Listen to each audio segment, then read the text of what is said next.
നേരത്തെ എത്തിയോ? എന്താണത്? ഞാൻ വന്നിട്ട് 20 മിനിറ്റ് 40 സെക്കൻഡായി. അല്ല, തന്നോട് എത്ര മണിക്ക് വരാനാ പറഞ്ഞേ? വിളിച്ച സമയത്ത് ഞാൻ ഇറങ്ങിയതായിരുന്നു. പിന്നെ വീട്ടിൻ്റെ അവിടെ നിന്ന് ടൗണിലേക്കുള്ള ബസ് ഉണ്ടായിരുന്നില്ല. അല്ല, എന്നിട്ട് ഇപ്പം എങ്ങനെ വന്ന? ബസ്സകത്ത് നിൽക്കുമ്പോൾ അനിയൻ്റെ ഒരു ഫ്രണ്ട് വന്നിട്ടുണ്ടായിരുന്നു. അവൻ ടൗണിൽ കൊണ്ട് വിട്ടതാ. പിന്നെ അവിടെ നിന്ന് ഇവിടേക്കുള്ള ബസ്സിൽ വന്നിട്ട് ഇപ്പം നടന്നു വന്നതാ. അനിയൻ്റെ ഫ്രണ്ടിൻ്റെ ബൈക്കിലോ? ആരോട് ചോദിച്ചിട്ട്? എടാ, ഒന്നിനും കൂടെ നമ്മുടെ എൻഗേജ്മെൻറ്റ് കഴിഞ്ഞല്ലേ, മറ്റുള്ളവരുടെ ബൈക്കിൽ കയറുന്നതിന് മുമ്പ് എന്നോട് അനുവാദം ചോദിക്കണ്ടേ? ആ ഒരു കോമൺ സെൻസ് ഒന്നും നിനക്കില്ല? വിനോദ് തന്നെയല്ലേ പറഞ്ഞു എവിടെ നിൽക്കണം, എത്രയും പെട്ടെന്ന് വാന്നുള്ളത്. എനിക്ക് അവിടെ നിന്നാണെങ്കിൽ ബസ്സും കിട്ടിയില്ല, ഓട്ടോ നോക്കിയിട്ട് കണ്ടുമില്ല. അതുകൊണ്ടാണ് ഇവൻ്റെ ബൈക്ക് കിട്ടിയപ്പോൾ ഞങ്ങൾ കയറി വന്നത്. അല്ലെങ്കിലും എൻ്റെ അനിയൻ്റെ ഫ്രണ്ട് പറഞ്ഞാൽ എനിക്ക് അനിയനെ പോലെ തന്നെയാണ്.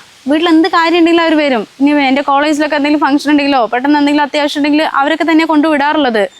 അതിനിപ്പോൾ ഇത്രയും പറയേണ്ട കാര്യമൊന്നുമില്ല കേട്ടോ. ചേട്ടാ, എനിക്കിതൊന്നും ഇഷ്ടമല്ല. അതൊക്കെ മനസ്സിലാക്ക്. അതിന് ഞാൻ എന്ത് ചെയ്തു എന്നാ? എൻ്റെ അനിയൻ്റെ പ്രായമുള്ള ഒരു കുട്ടിൻ്റെ കൂടെ ബൈക്കിൽ വന്നതാണോ? ഗീതു, വെറുതെ എൻ്റെ പ്രഷർ കയറ്റാൻ നിൽക്കല്ലേ. എടി, ഞാൻ കെട്ടാൻ പോകുന്ന കണ്ടന്മാരുടെ ബൈക്കിൽ കയറി വരുന്നത് ഞാൻ നോക്കിക്കണ. ഇനി മേലെ നീ ആവർത്തിച്ചിട്ടുണ്ടെങ്കിലല്ലേ. എടി, എന്ത് ഡ്രസ്സാണ് നീ ഇട്ടിട്ട് വന്നത്? നിനക്ക് വേറൊന്നുമില്ലേ? ഈ ഡ്രസ്സിന് എന്താ കുഴപ്പം? എടി, എൻ്റെ കുടുംബത്തിനൊരു അന്തസ്സുണ്ട്. അമ്മയും പെങ്ങളും ഇത്രയും കാലം അതിനനുസരിച്ചാണ് നടന്നത്. എത്ര പൈസ ഉണ്ടായാലും അതിലൊരു മാറ്റം അവർ വരുത്തിയിട്ടില്ല. ഞാൻ ജോലി ചെയ്യുന്ന IT കമ്പനിയിലേ നിന്നെക്കാളും മോഡേൺ ആയിട്ടുള്ള ഒരുപാട് പെൺകുട്ടികളുണ്ട്. അതൊന്നും വേണ്ട വെച്ചിട്ട് ഈ വാടക വീട്ടിൽ കഴിയുന്ന നിന്നെ കെട്ടാൻ തീരുമാനിച്ചതേ നീ ഞാൻ പറയുന്നത് കേൾക്കും പറഞ്ഞിട്ടോ. അല്ലെങ്കിൽ ബാക്കി കൂടി പറ. എൻ്റെ വിനോദേ, ഈ ഡ്രസ്സിങ് ഒക്കെ ഓരോരുത്തരുടെ ഇഷ്ടമാണ്. അത് മറ്റുള്ളവർക്ക് വേണ്ടി മാറ്റാനൊന്നും കഴിയില്ല. അല്ലെങ്കിലും ഇതിപ്പോൾ അത്ര ബോറിംഗ് ആയിട്ടുള്ള ഡ്രസ്സൊന്നും അല്ലല്ലോ. എനിക്കിഷ്ടമല്ല.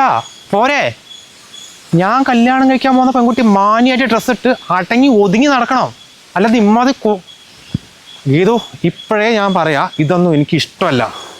അതെ വിനോദേ, കുറെ നേരമല്ലോ താൻ എൻ്റെ ഇഷ്ടം പറഞ്ഞുകൊണ്ട് നടക്കാൻ തുടങ്ങിയിട്ട്. അപ്പം ഞാൻ എന്താ ഒരു ഇഷ്ടവും ആഗ്രഹമൊന്നുമില്ലാത്ത വെറും മരപ്പാവയാ? വെറുതെ എൻ്റെ പ്രഷർ കൂട്ടാൻ നിന്നാണ്ടല്ലോ. ആ സഞ്ജു പറയ്,